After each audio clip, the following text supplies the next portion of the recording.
He's known as Dr. Love. Police say Malachi Love Robinson, who's just a teenager, practiced medicine without a license. New tonight, he and his legal team are considering an insanity defense. We hear a lot about that defense, but how often does it work? News Channel 5's Jason Hackett went to a legal expert for his view on just that. He joins us live in the newsroom with what he found out. Jason. Well, Michael and Kelly, this expert not associated with the case, but he has a lot of experience. First off, insanity defenses are rare. It's only tried maybe 1% of all felony cases, and just a fraction of those cases are successful.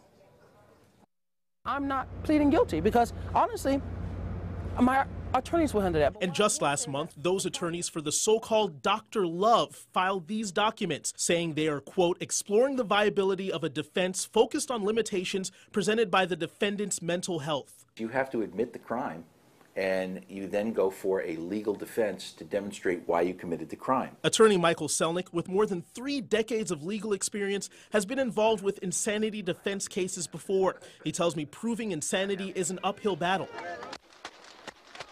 He says John Hinckley's insanity defense in the wake of his attempted assassination of President Reagan turned public opinion. That sort of set things up for an attitude towards the insanity defense that is just, horrible for those who have a legitimate medical issue. This was me simply trying to do something for the community. And 2 factors will be key to determining if Malachi Love Robinson's team can successfully mount that defense. First, his mental health evaluation.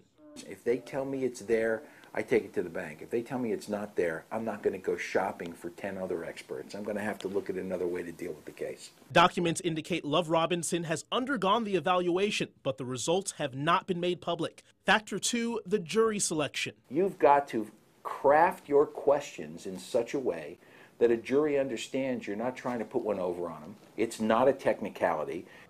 Now, with an insanity defense in tow, the right diagnosis and the right jury could mean Love Robinson would avoid jail time. But even a not guilty by reason of insanity defense, even though that works, it doesn't mean he is free to go. He likely would be committed to a mental hospital by a judge. Now, Love Robinson returns to court on Monday morning. In the newsroom, Jason Hackett, WPTV News Channel 5.